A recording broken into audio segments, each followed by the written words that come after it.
الحمد لله رب العالمين والصلاة والسلام على أشرف الأنبياء والمرسلين نبينا محمد وعلى آله وأصحابه أجمعين. أعوذ بالله من الشيطان الرجيم. بسم الله الرحمن الرحيم. لا أقسم بهذا البلد وأنت حل بهذا البلد ووالد وما ولد لقد خلقنا الإنسان في كبد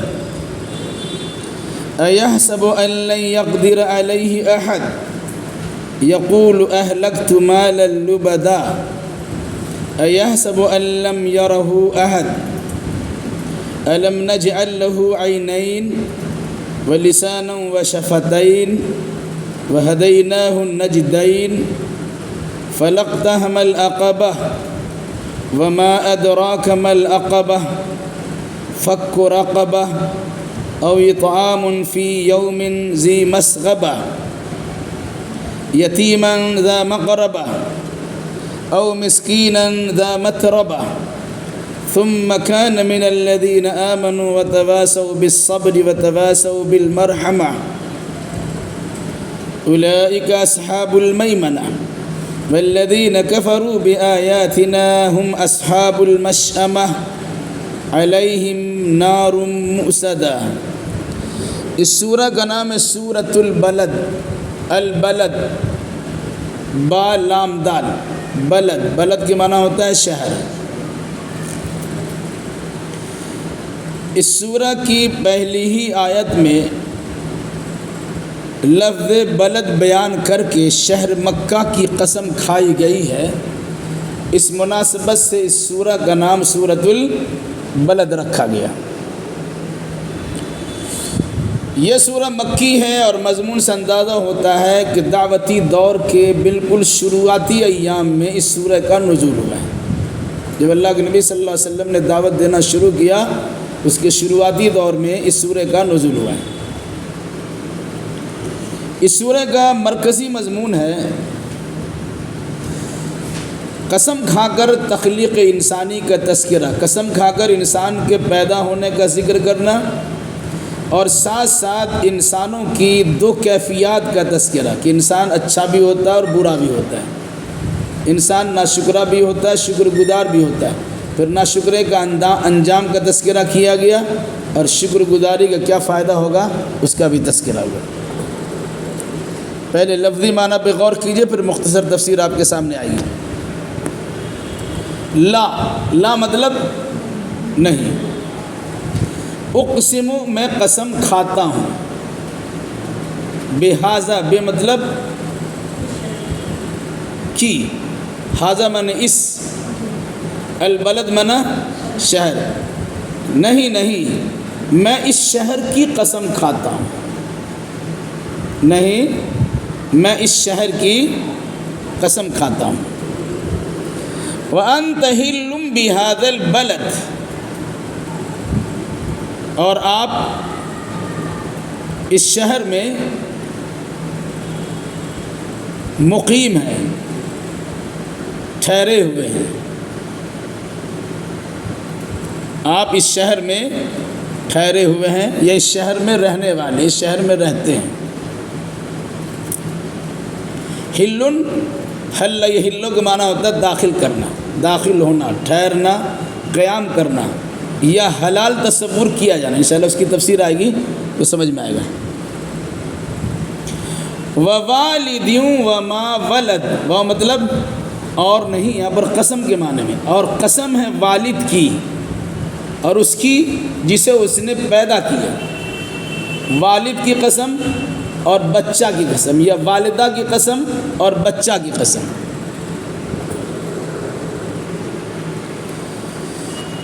تین قسم کھائی گئی ہے. شہر مکہ کی قسم, اہل مکہ کی قسم, ماں اور بچہ کی قسم. شہر مکہ، اہل مکہ ماں اور بچہ، والد ولد، والد مذکر ہیں لیکن کبھی کبھی مؤنث کے لیے بھی استعمال ہوتا ہے، جیسے حامل، جانور اگر حاملہ ہو اس کو حامل کہتے ہیں، حاملہ اور حامل دونوں قائد ہیں۔ اسی طریقے سے والد مراد والدہ ہے، یا مراد والدی ہو سکتا ہے کہ جس کے ذریعے انسان جنم لیتا ہے۔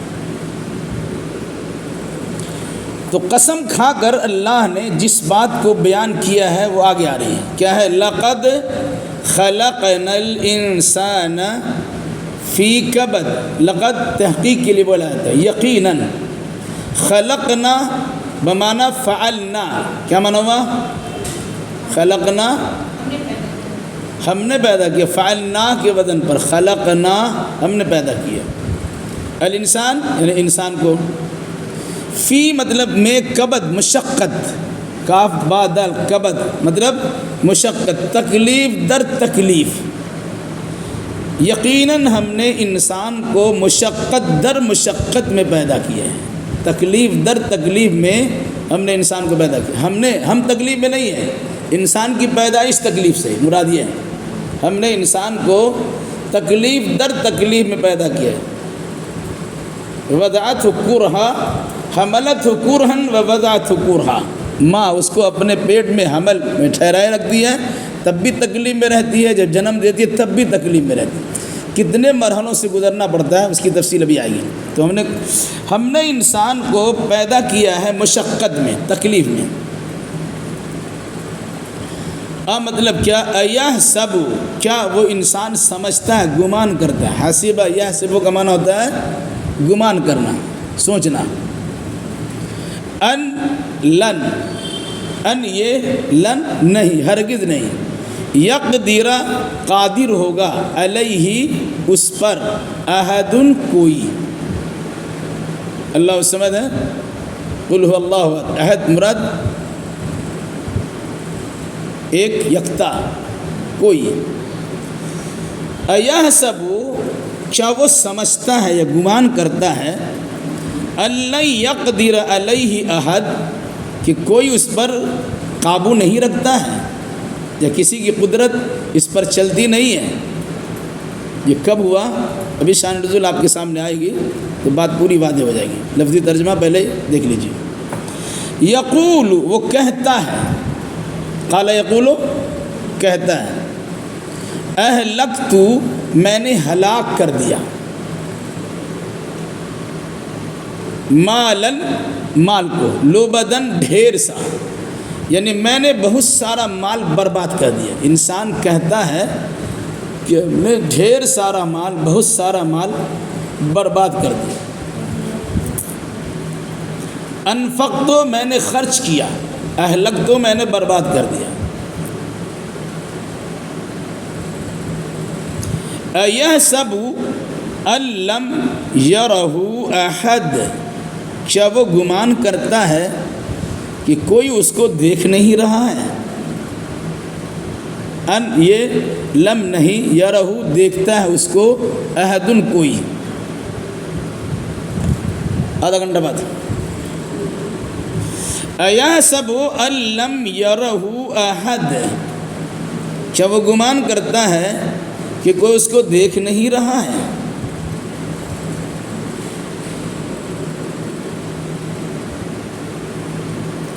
ٹھیک ہے، الم نجعل لہ عینین، کیا لم نہیں، نجعل بنایا، جعل یجعل مطلب بنانا، نجعل نجعلو ہے، لم لگنے کی وجہ سے جزم ہو گیا، الم نجعل کیا ہم نے نہیں بنایا، لہو اس کے لیے یعنی انسان کے لیے، عینین، عین کا تثنیہ ہے، تثنیہ کسے کہتے ہیں بتائیے؟ دو کو، عینین دو آنکھ، کیا ہم نے انسان کے لیے دو آنکھیں نہیں بنائی؟ ٹھیک، وَلِسَانًا وَشَفَتَيْنِ اور لسانہ، لسان مطلب زبان، زبان بولتے ہیں جس سے ہم، لسانہ زبان، لسان ہے مفعول واقع اس لیے لسانن ہوگا.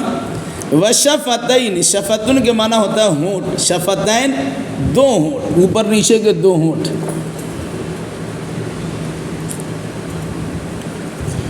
الم نجعل لہ عینین، کیا ہم نے نہیں بنایا اس کے لیے دو آنکھیں، ولسانا وشفتین، اور ایک زبان اور دو ہونٹ. وہدیناہ النجدین، اور ہدینہ ہم نے راستہ دکھایا ہو اس کو، ہدیناہ ہم نے اس کو راستہ دکھایا، نجدین دو راستے. نجد کہتے ہیں اونچی جگہ کو. عام طور سے سڑک اونچی ہوتی ہے اس لیے اسے نجد کہتے ہیں. مکہ کے علاقہ کو، بعض علاقے کو نجد کہتے ہیں، جہاں کے شیخ عبد الوہاب نجدی رحمۃ اللہ علیہ، وہ مکہ کا اوپر والا علاقہ ہے، اس لحاظ سے اس کو نجدی کہتے ہیں. تو کہا وَهَدَيْنَاهُ النَّجْدَيْنِ، ہم نے اسے دو راستے دکھلا دیے. ہدا یہدی دکھانا، نجدین دو راستے، ہم نے اسے دو راستے دکھا دیے. انسان کو دو آنکھ دی، ایک زبان دی، دو ہونٹ دیے، دو راستے دکھائے.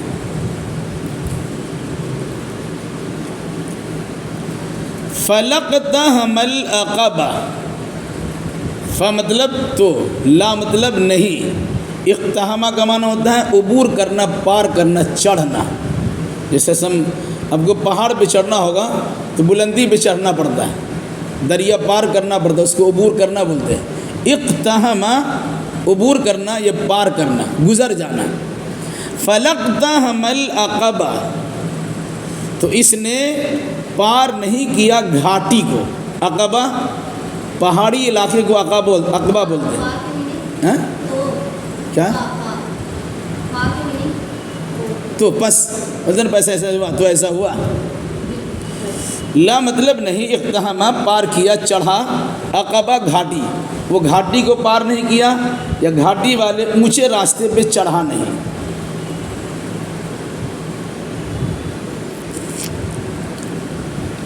وما ادراک ما العقبہ، معنی بتا اسی اس کے، ہم اس سے پہلے آ چکا ہے یہ لفظ. وما ادراک، ہاں آپ کو کیا معلوم، اب کیا معلوم، آپ کیا جانتے ہیں. وما ادراک، آپ کو کیا معلوم، ما العقبہ، کہ عقبہ کیا ہے، گھاٹی کیا ہے. جی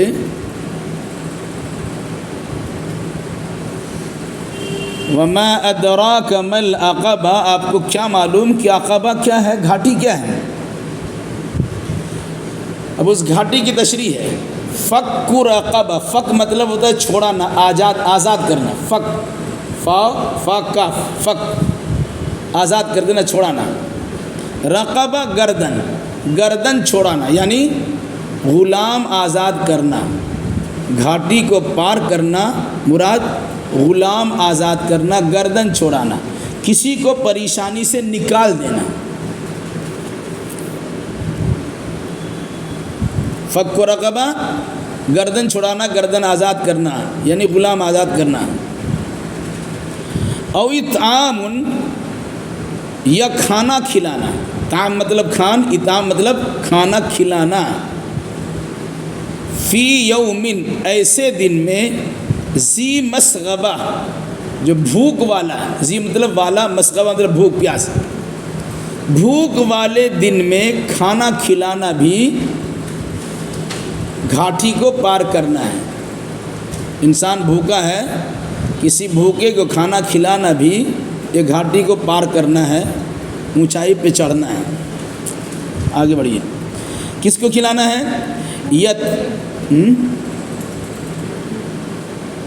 یتیماً ذا مقرب، یتیم کو. یتیم کسے کہتے ہیں؟ کیا مطلب؟ ہاں ناپ نہیں، والد والدہ ضروری نہیں ہے. والد، جس بچہ یا بچی کے والد اس بچے کی نابالغی میں انتقال کر جائے تو نابالغ بچہ ہی یتیم کہلاتا ہے. سب ہاں والد، جی جی جی وہ بھی یتیم ہی ہوتا ہے، یتیم در یتیم ہو جائے گا، لیکن عام طور سے کفالت کے لیے والد ہی ہوتا ہے. والدہ تو کفالت نہیں کرتی، وہ دوسرے کے ساتھ رہ کے کفالت کرتی ہے. ٹھیک ہے، وہ شوہر کے ساتھ ہو کہ بھائی کے ساتھ ہو کہ باپ کے ساتھ ہو یا بیٹا کے ساتھ ہو. ٹھیک ہے، وہ کفالت خود سے نہیں کرتی ہے، وہ کسی کے انڈر میں رہ کے کرتی ہے. تو کفالت کرنے والا اصل میں والد ہوتا ہے. اس لیے کہا جس کا والد بچپن میں انتقال کر جائے اس کو یتیم کہا جاتا ہے. نہیں، پھر یتیمی کا سلسلہ ختم ہو جاتا ہے. یتیمن ذا مقربہ، ذا مطلب والا، مقربہ قریبی، ایسا یتیم جو قربت قرابت دار ہو، قرابت والا ہو، رشتہ دار ہو. ایک تو کھانا کھلانا ہے ہی کسی غریب مسکین کو، لیکن اگر کوئی انسان قرابت دار کو کھلاتا ہے تو زیادہ فائدہ، اس کو زیادہ ڈبل ثواب ملتا ہے. یتیمن، ایسے یتیم کو کھانا کھلانا ہے ذا مقربہ، جو قرابت دار ہو، رشتہ والا ہو. او مسکینن ذا متربہ، یا کھانا کھلانا ہے مسکین کو، ذا والا، متربہ جو مٹی میں ملا ہوا ہے، یعنی مٹی میں پڑے ہوئے مسکین کو کھانا کھلانا. جس کے پاس کچھ نہیں ہوتا ہے بیچارہ مٹی میں پڑا رہتا ہے، کہیں بھی پڑا رہے، گرا پڑا رہے، وہ ایسے پھوبھر اور غریب نادار کمزور انسان کو کھانا کھلانا، یہ بھی در حقیقت عبور کرنا ہے، پار کرنا ہے گھاٹی کو.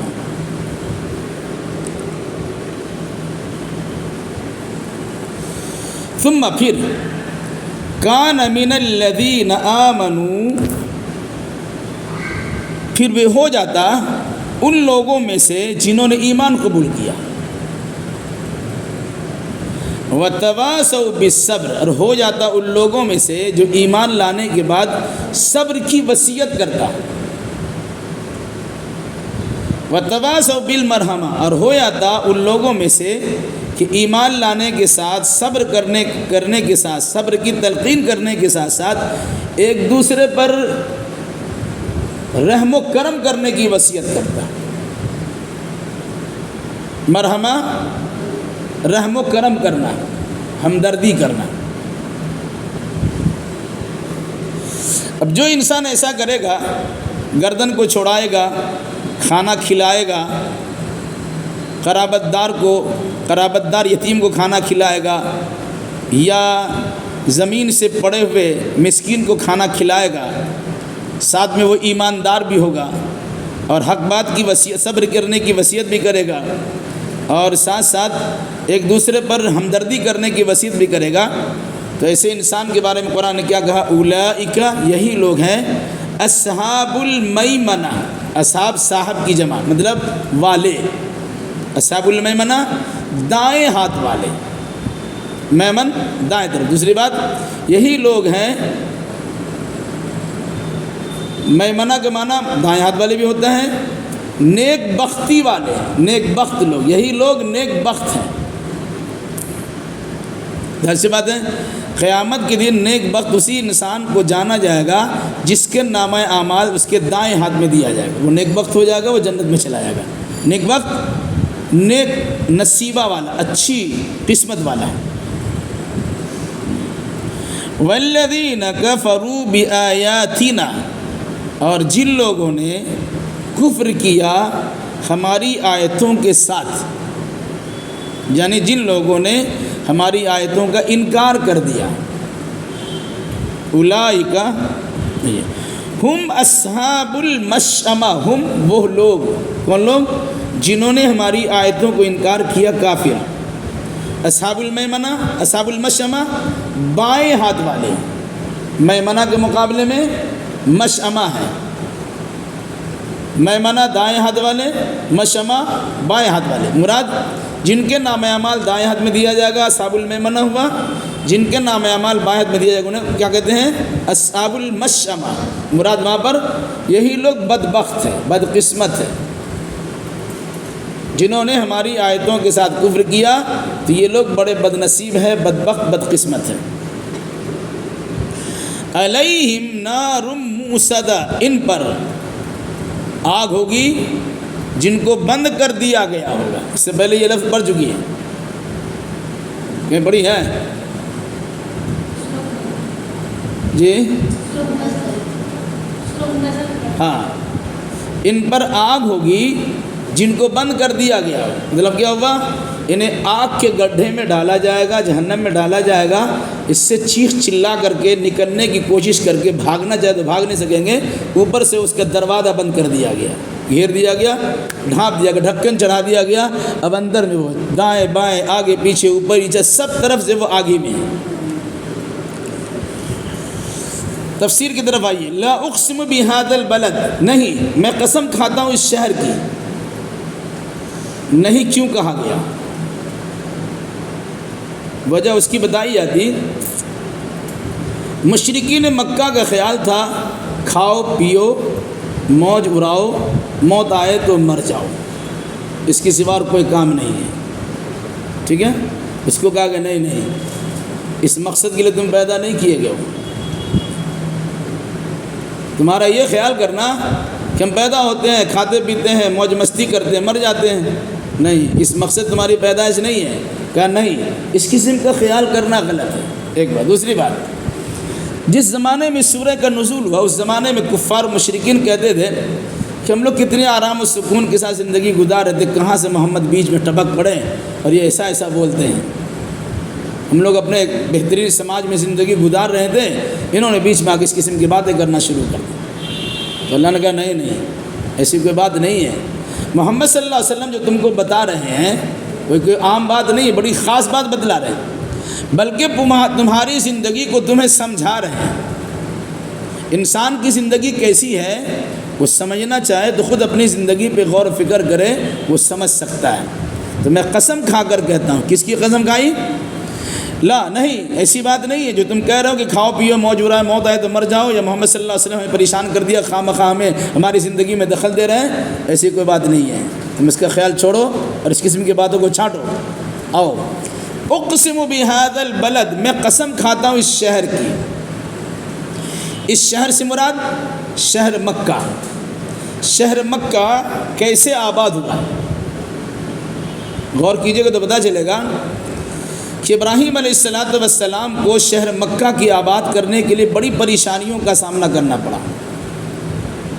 وہ عراق میں تھے، ہجرت کر کے شام و فلسطین کے علاقے میں آئے، پھر وہاں سے اپنا بیوی بچے کو مکہ کی سرزمین پہ جہاں ابھی کعبۃ اللہ ہے وہاں رکھا. ایک انسان کو بڑھاپے میں بچہ ملے اور اس سے کہا ہے اپنی نگاہوں سے اوجھل کرو، کتنی دقت ہوگی. پھر ابراہیم علیہ السلام کہاں سے آئے تھے؟ عراق سے ہجرت کر کے شام آئے تھے، فلسطین آئے تھے. پھر وہاں سے اپنے گھر بسانے کے لیے مکہ شہر کو آباد کرنے کے لیے مکہ کی سرزمین پہ آئے جہاں ابھی کعبۃ اللہ اور بیت اللہ ہے. ان کو سمجھ میں آتا ہے کہ کعبہ ویسی آباد ہو گیا. اس شہر کو آباد کرنے کے لیے ابراہیم علیہ السلام کتنے مشکلات کا سامنا کرنا پڑا. کبھی بیوی کو چھوڑنا پڑا، بچے کو چھوڑنا پڑا، کعبۃ اللہ کی تعمیر کے لیے مشقتوں کو جھیلنا پڑا. پھر حضرت ہاجرہ اور اسماعیل کی جو کلفت کی اور مصیبت کی زندگی ہے، پھر اس کے بعد کھانا پینا ندارن، پھر وہاں سے پانی کا چشمہ جاری ہوا. اس پانی کے لیے حضرت ہاجرہ نے کیا کیا نہیں کیا. کبھی صفا کی پہاڑی پر، کبھی مروہ کی پہاڑی پر، بیچ میں دیکھا کہ بچے دکھتے نہیں ہیں تو دوڑ کی گزر جاتی تھی. پہاڑ پہ جا کے دیکھتے ہمارا بچہ صحیح سالم ہے، ٹھیک ہے. پھر نیچے اترتی تھی، جہاں تک ان کو بچہ دکھا دیتا آرام سے چلتی. لیکن کچھ جگہ ایسی تھی جہاں گزر جانے کے بعد بچے نظر نہیں آتے تو دوڑ کے پار کر جاتے تھے. پھر اس کے بعد ان کو مروہ کی پہاڑی پہ آنا ہوتا تھا. تو کتنی مشقتیں حضرت ہاجرہ نے کی ہے. تو ابراہیم ہے، ہاجرہ ہے، اسماعیل ہے. ان تمام کی مشقتوں کے نتیجے میں یہ شہر مکہ آباد ہوا. پھر ابراہیم علیہ السلام نے بطور خاص دعا کی، اے اللہ فجل افئدۃ من الناس تہوی الیہ، الہی لوگوں کے دلوں کو ان کی طرف مائل کر دے.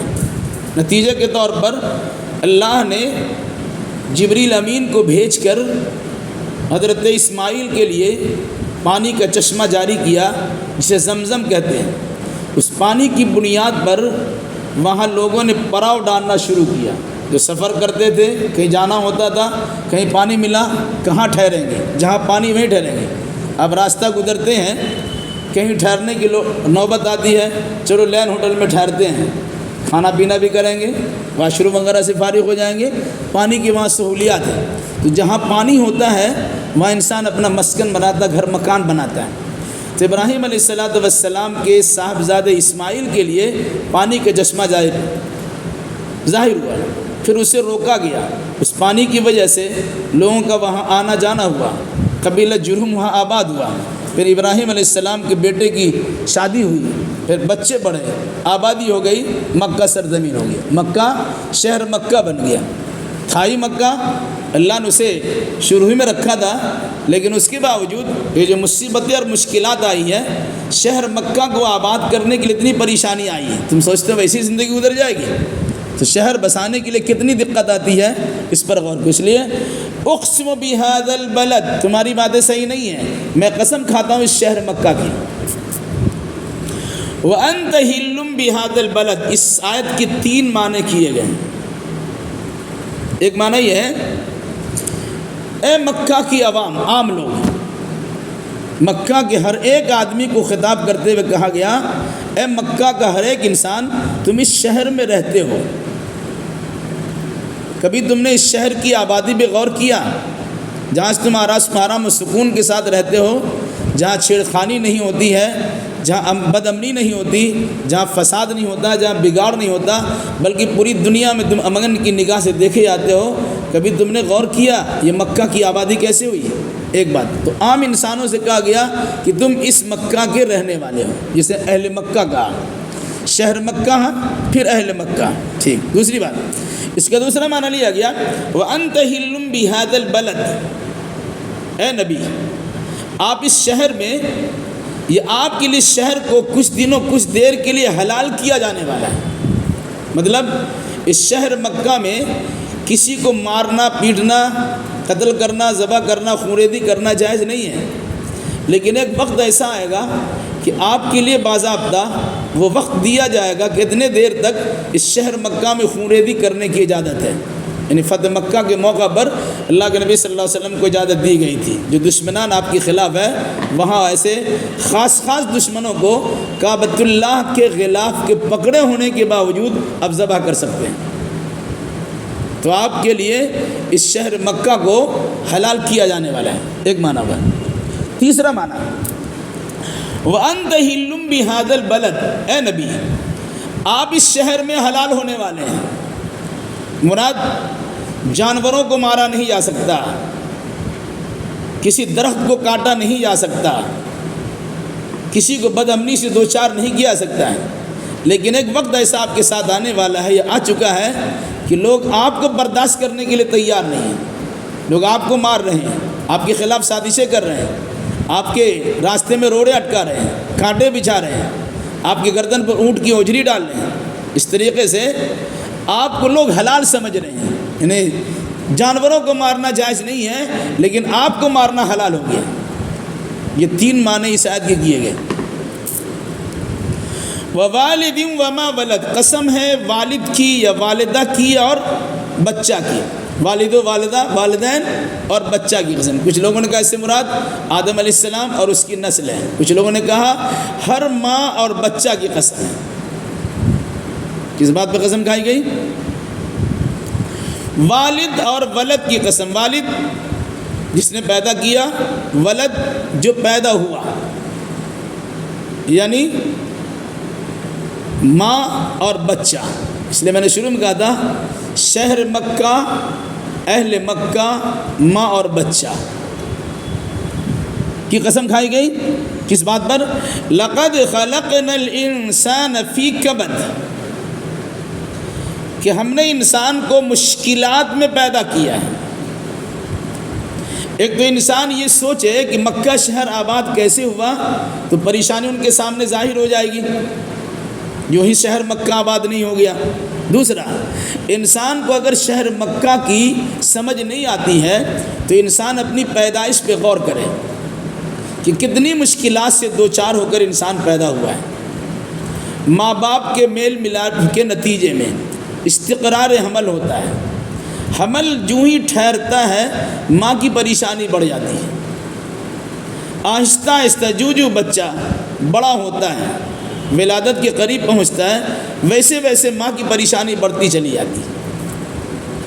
قرآن نے کہا کہ وہ اٹھائے رکھتی ہے تو تکلیف میں ہے، جنتی ہے، ولادت کرتی ہے تب بھی ماں تکلیف میں ہوتی ہے۔ تو کتنی تکلیف ہے، کہا انسان اپنی پیدائش پہ غور کرے کہ کتنی مشقتوں میں یہ پیدا کیا گیا۔ پھر اس کے بعد انسان بڑھتا ہے، پیدا ہوا، ماں کے پیٹ میں ہے، ماں ساری پریشانی مول لے رہی ہے، بچہ آرام سے پیٹ میں لگتا ہے۔ بچے کی ولادت کے وقت میں بچہ اور زچہ دونوں کا حال ایسا ہوتا ہے کہ موت ہر حیات سے وہ لڑ رہے ہوتے ہیں۔ جس وقت اس کی ولادت درد ذہ شروع ہوتا ہے تو کبھی کبھی برداشت سے باہر کی چیز ہو جاتی ہے، عورت اسی میں جان بھی دے دیتی ہے۔ یا کبھی ایسا ہوتا ہے کہ نکالنے کے وقت میں ایسی دقت آتی ہے کہ جس دقت کا کوئی تذکرہ نہیں کیا سکتا۔ یہ وجہ ہے کہ آج کل بچے کو نکالنے کے لیے سیزر کیا جاتا ہے، پیٹ کاٹ کے نکالا جاتا تاکہ کچھ تکلیف میں کمی ہو جائے، لیکن اس کے باوجود پھر اس کے بعد جو زخم کے سوکھنے تک کی دقت ہوتی ہے وہ ماں ہی برداشت کرتی ہے۔ بچے پیدا ہو گئے، اب 2 سال تک ماں دودھ پلاتی ہے، اس کے پیشاب کردہ پاخانہ کردہ بستر پہ ماں سوتی ہے، گیلے بستر پہ ماں سوتی ہے، اور ماں اپنے بچے کو اپنے سینے پہ لٹاتی ہے۔ پھر بچہ کس طرح کہاں ٹکرائے گا، کدھر گرے گا، کیا ہوگا، وہ مصیبت در مصیبت میں، تکلیف در تکلیف میں، اس کی نگرانی کے لیے ماں ہمہ وقت چوکنا رہتی ہے۔ علماء نے لکھا کہ اگر کوئی ماں اپنے بچوں کے بارے میں محتاط نہیں رہتی اور سونے کے وقت میں بچہ ماں کے بدن کے نیچے چپ جانے کے نتیجے مر جاتا ہے تو ماں کو مجرم قرار دیا جائے گا، قاتل اس نے بچے کو قتل کر دیا۔ بہت بڑی بات ہے۔ تو ماں کتنا نرم ہوتی ہے اپنے بچوں کے لیے وہ ماں جانتی ہے۔ اس لیے کیا دعا کرتے ہیں، رب ارحمہما کما ربیانی صغیرا، اے ہمارے رب ان دونوں پر ویسے رحم فرمایا جس طرح ان دونوں نے ہمارے بچپن میں ہم پر رحم و کرم کیا۔ اس سے پہلے کیا کہا، واخفض لہما جناح الذل من الرحمہ، اپنے بازو کو ان کے لیے نرمی کے ساتھ بالکل جھکا دو۔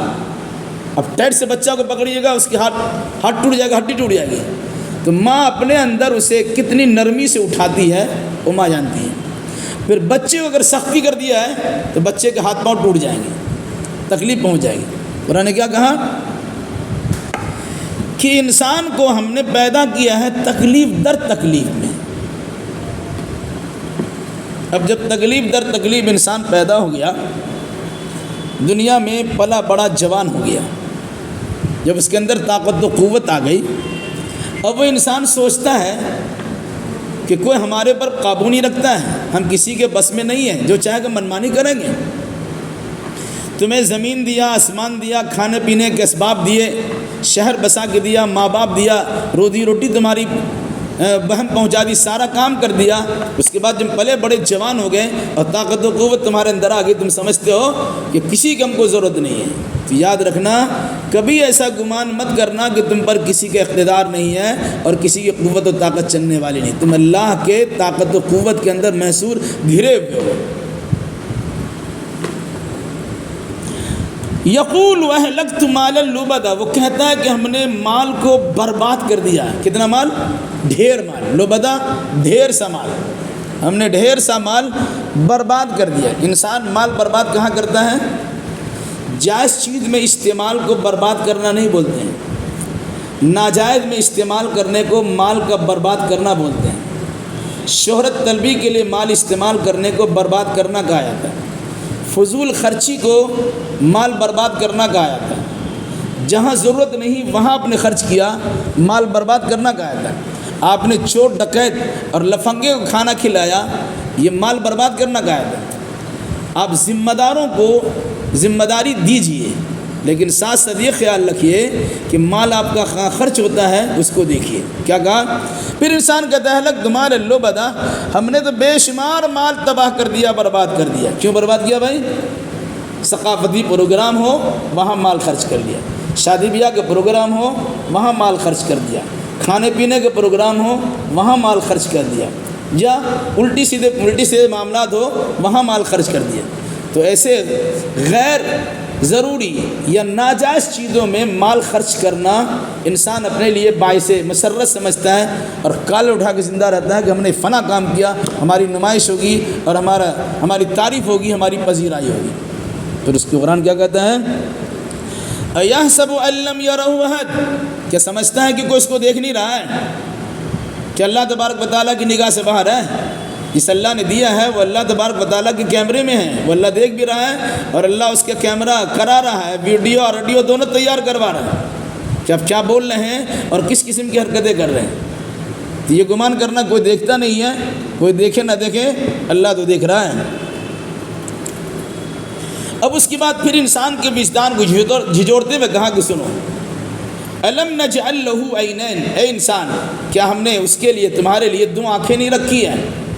ذرا آنکھوں کا استعمال کرو، شہر مکہ کو غور کرو کہ پہاڑی علاقے میں یہ شہر مکہ کیسے آباد ہو گیا، ایک بات۔ دوسری بات، آسمان میں، زمین میں اور ادھر ادھر کی تمام چیزوں میں تم نگاہ دوڑاؤ، تمہیں پتہ چلے گا کہ اللہ تبارک و تعالیٰ نے کس طرح کائنات کو سجایا اور بسایا ہے۔ علاوہ اس کے وَلِسَانٌ وَشَفَتَيْن، ایک زبان دی ہے اور دو ہونٹ دیے ہیں۔ کبھی غور کیے آپ نے؟ زبان دیا ہے اور ہونٹ دیا ہے۔ ایک زبان ہے، دو ہونٹ ہیں، ایک زبان پہ دو پہرے دار بٹھائے ہوئے ہیں۔ پھر اس کے ساتھ ساتھ اس زبان کی نگرانی کے لیے 32 پہرے دار الگ سے لگائے گئے۔ 32 پہرے دار کون ہیں؟ دانت ہے، 32 دانتوں سے اس زبان کو گھیر کر رکھا گیا، یہ غلط استعمال نہ کرنا۔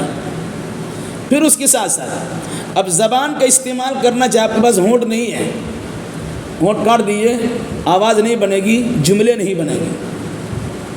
تو زبان اللہ نے دی ہے جس کا استعمال صحیح ہونا چاہیے۔ اوپر نیچے تو ہونٹ پہرے داری کے لیے ہیں، اس کا خیال کر کے اس کا استعمال کرنا۔ ساتھ میں 32 دانت اوپر نیچے رکھے گئے جس کے بیچ میں آپ ہیں، کہ ایسا نہ ہو کہ معمولی ادھر ادھر ہو اور دانت کی شکنجوں کے نیچے چپ جائے تو زبان کٹ جائے گی۔ تو کہا اے انسان، اللہ نے تمہیں زبان دیا ہے اور ہونٹ بھی دیا ہے، مراد کیا ہے؟ زبان کا استعمال کرو اپنے ہونٹ کے ذریعے سے، جہاں تمہیں حق بولنا ہے وہاں بولنے سے کتراؤ مت، اور جہاں کچھ بولنا نہیں ہے تو خواہ مخواہ اپنی زبان کو خالی بیکار کی چیزوں میں مت استعمال کرو۔ زبان حفاظت کے ساتھ رکھو، جہاں بولنے کی ضرورت ہے وہاں ضرور بولو۔ اللہ نے آنکھیں دی ہیں، دونوں آنکھیں سے کائنات کا مشاہدہ کرو، آسمان و زمین کے درمیان کی چیزوں کو دیکھو، اور زبان سے حق بولو، کلمہ صداقت کا اظہار کرو اور جھوٹی بات سے اجتناب کرو۔ اس کے بعد کیا کہا؟ وَهَدَيْنَاهُ النَّجْدَيْنِ، ہم نے اسے دو راستے دکھلا دی۔ اس کے بھی دو معنی بیان کیے، بعض محدث سے بعض مفسر نے یہ بیان کیا کہ دو راستے سے مراد بچہ جب پیدا ہوتا ہے تو ماں کے سینے میں دودھ کی دو نالی ہوتی ہے جو جسم کے حصے پہ ابھرا ہوا حصہ ہوتا ہے، اس لیے نجد کا معنی ہوتا ہے اونچا، ابھرا ہوا حصہ۔ تو بچے پیدا ہوتے ہیں، اسے پینے کھانے کی ضرورت پڑتی ہے، وہ کیا تلاش کرے گا؟ ماں گود میں لیتی ہے اور بچہ سینے سے لگ جاتا ہے، کبھی ادھر سے دودھ پیتا ہے، کبھی ادھر سے دودھ پیتا ہے۔ تو دو راستے بھی دکھلا دیے ایک بچپن کے اعتبار سے۔ پھر اس کے بعد آگے بڑھیں، ہدیناہ النجدین، دو راستے ہم نے دکھلا دیے۔ کون دو راستے دکھائے؟ اچھائی کے راستے اور برائی کے راستے، نیکی کے راستے اور خرابی کے راستے، ایمان کے راستے اور کفر کے راستے، یا جنت کے راستے اور جہنم کے راستے۔ ابتدائی مرحلے میں دو راستے دکھائے، دودھ کی دو نالی دکھلائی، اور بڑھنے کے بعد دو راستے دکھلائے، جنت جہنم یا اچھا برا۔ کیا کہا قرآن نے؟ خلق الانسان حین من الدہر لم یکن شیئا مذکورا انا خلقنا الانسان من نطفة امشاج نبتلیہ فجعلناہ سمیعا بصیرا انا ہدیناہ السبیل اما شاکرا واما کفورا۔ انسان کو دو راستہ دکھلا دیا، وہ شکر گزار بنے یا ناشکرہ بنے، وہ جنتی بنے یا جہنمی بنے، کہہ رہی ہے ایماندار بنے یا کافر بنے۔ فلقتحم العقبہ، تو اس نے عقبہ کو پار نہیں کیا، پہاڑی کو چڑھا نہیں، بلندی پہ چڑھنے کی کوشش بھی نہیں کیا۔ انسان جب چڑھتا ہے تو چڑھنے میں دقت آتی ہے، اترنے میں دقت نہیں ہے۔ آپ دیکھیے گا اپنے بلڈنگ میں رہے، کسی فلور پہ جانا ہو تو چڑھنے میں تھوڑی دقت آتی ہے، اترنے میں اس سے کم دقت ہے۔ اور اگر کہیں سیدھا سیدھا معاملہ ہو، اب چلے آئیے اور وہاں سانس روک کے بیٹھ جائیے، سڑک سے نیچے آ جائیے گا۔ جو بچے عام طور سے جھولا کا میدان جو میدان میں کھیلتے ہیں، چڑھنے میں دقت ہوتی ہے، وہاں بیٹھا نیچے چلے آئے تو کیا کہ فلقتحم العقبہ، اس نے گھاٹی کو پار نہیں کیا ہے۔ وہ گھاٹی کیا ہے؟ ایک تو یہ ہے کہ شہر مکہ کی آبادی کو دیکھا نہیں ہے، دوسرا یہ ہے کہ جس مشکلات سے انسان دوچار ہوا ہے ان مشکلات کا مشاہدہ نہیں کیا ہے، اور تیسرا یہ ہے کہ دنیاوی اعتبار سے دیکھیں، اس نے گھاٹی کو پار نہیں کیا، گھاٹی پہاڑی راستے کو پار نہیں کیا، ایسا راستہ جس میں تکلیف ہے۔ اس کو پھر کہا وما ادراک ما العقبہ، کیا معلوم کہ گھاٹی کیا ہے، دشوار گزار راستہ کیا ہے؟ پہاڑی راستے کو عقبہ کہا جاتا ہے، دشوار گزار ہوتا ہے۔ فک الرقبہ، گردن چھڑانا ہے۔ کیوں کہا؟ انسان کو غلام بنا بیٹھا تھا، بھائی وہ بھی ماں کے پیٹ سے پیدا ہوا، یہ بھی ماں کے پیٹ سے پیدا ہوا، لیکن ایک آقا بنا ہوا ہے، دوسرا غلام بنا ہوا ہے۔ آقا ظلم کرتا ہے اپنے غلام پر، تو کہا غلامی کا زمانہ ختم کرو۔ اسلام سے پہلے یہ دور چل رہا تھا، لیکن اسلام اسی لیے آیا ہے کہ انسان کو انسان کی غلامی سے آزاد کر دیا جائے۔ فک الرقبہ او اطعام فی یوم ذی مسغبہ، اسی طریقے سے پار کرنا کیا ہے؟ گھاٹی پار کرنا۔ ایک انسان مال کی محبت میں فریفتہ ہوتا ہے، مال جائز جگہ پہ خرچ کرنے میں دقت آتی ہے، لیکن ناجائز جگہ میں وہ اللہ تعالیٰ اس کا استعمال کرتا ہے۔ تو کہا کہ بھوک کے زمانے میں، بھوک کے وقت میں، بھوک کے دنوں میں کھانا کھلانا، یہ بھی گھاٹی کو پار کرنا ہے۔ جو انسان مال کی محبت میں رہتا ہے نا، وہ خرچ نہیں کرتا، وہ بخیل و کنجوس ایسا ہوتا ہے، وہ اپنے اوپر خرچ نہیں کرتا، بیوی بچوں پہ خرچ نہیں کرتا، تو دوسرے پر خرچ کہاں سے کرے گا؟ پھر خرچ کرنے سے متعلق بطور خاص دو باتیں بتائیں گے۔ یتیماً ذا مقربہ، اہل مکہ خاص طور سے یتیموں کو غصب کر لیا کرتے تھے، یتیموں کا مال غصب کرتے تھے۔ یتیم کو اپنے پاس اگر رکھا بھی تو اس کی نیت خراب ہوتی تھی، کیا؟ اس کا پیسے پر ہمارا رہے گا، پیسہ اپن جس طرح چاہے استعمال کرے، بلکہ یتیم بچیوں کو وراثت کے طور پر لے لیتے تھے اور اسے شادی کرتے اور منمانی زندگی اس کے ساتھ گزارتے تھے۔ یہ سارا معاملہ ہوتا تھا۔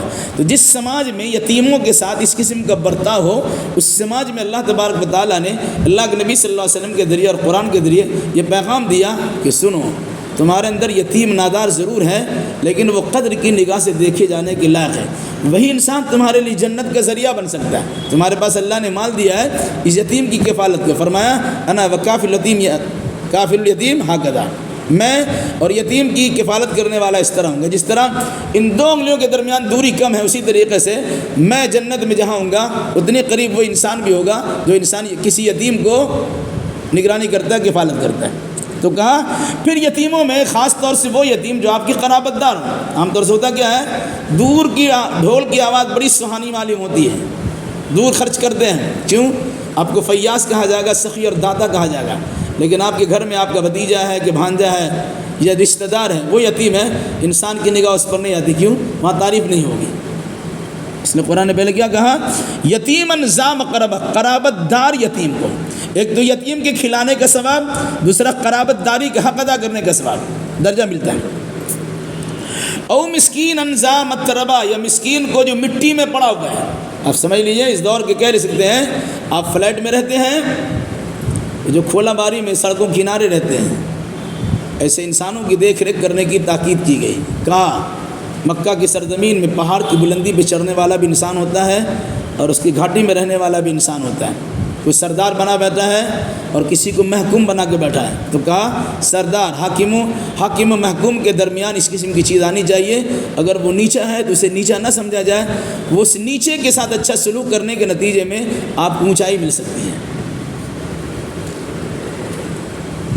ثم كان من الذين آمنوا وتواصوا بالصبر وتواصوا بالمرحمہ، پھر وہ ہو جاتا ایماندار لوگوں میں سے، یعنی یہ انسان اچھا عمل کرے، کھانا کھلائے یتیم کو، مسکین کو، گردن چھڑائے، یہ سب کام کی مقبولیت کے لیے ضروری ہے کہ وہ انسان ایماندار ہو۔ کسی بھی عمل کی مقبولیت کے لیے ایمان کا ہونا ضروری ہے۔ اگر ایمان نہیں ہے، بڑا اچھا کام کر لیجیے گا، دنیا میں اس کا فائدہ ملے گا لیکن آخرت میں کچھ نہیں ملے گا۔ پھر ساتھ ساتھ ایمان لانے کے بعد دقتیں آتی ہیں، دقت آئے گی تو صبر کرنے کی تلقین کرنا پڑے گا۔ آپ صبر کرنے کی تلقین کیجئے، بھائی پریشانی آ رہی ہے صبر کیجئے۔ پھر اگر اللہ نے آپ کو مال و دولت دیا ہے تو رحم و کرم خود بھی کیجئے اور دوسرے پر رحم و کرم کرنے کی تلقین بھی کیجئے۔ میں اس کو کھلائیے پلائیے، بلا یحض علی طعام المسکین، اس سے پہلے پڑھ چکی ہیں، یہ لوگ یتیم کے کھانا کھلانے پہ ابھارتے نہیں ہیں۔ یہاں یہ کہا گیا کہ یتیم ہو کہ مسکین ہو کہ نادار ہو کہ غریب ہو، ایسے لوگوں کے کھلانے پر اور اس کے ساتھ رحم و کرم کرنے پر ایک دوسرے کو ابھارنا بھی ہے، ٹھیک ہے۔ اولئک اصحاب المیمنہ، ایسے انسان کے بارے میں کہا گیا وہ دائیں ہاتھ والے جن کے دائیں ہاتھ میں نام عمل دیا جائے گا اور یہ نیک بخت اور خوش قسمت ہوں گے۔ البتہ جن لوگوں نے کفر کیا اللہ کی آیتوں کے ساتھ، ہماری آیتوں کے ساتھ، جس نے کفر کیا، انکار کر دیا، یہی لوگ بائیں ہاتھ والے جن کے نام عمل بہت میں دیا جائے گا، یہ بڑے بدبخت لوگ ہوں گے، بدقسمت لوگ ہوں گے، شقی ہوں گے۔ کہا علیہم نار موصدہ، ایسے انسان کو جہنم میں ڈالا جائے گا اور جہنم کے دروازے کو بند کر دیا جائے گا۔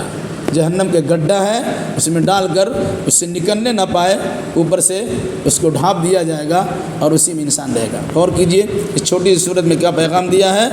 پیغام اہل مکہ، شہر مکہ اور ماں اور بچہ، ان تینوں کو بطور خاص یہ خیال کرنے کا حکم دیا گیا، دنیا یوں ہی آپ کو عطا نہیں کی گئی ہے، بلکہ دنیا کی زندگی کو دیکھیے اور آخرت کی سرخروئی حاصل کرنے کے لیے کوشش کیجیے۔ اللہ ہمیں اور آپ کو اور جملہ مسلمانوں کو کتاب و سنت کی روشنی میں عقیدہ اعمال بجا لانے کی توفیق مرحمت فرمائے، آمین۔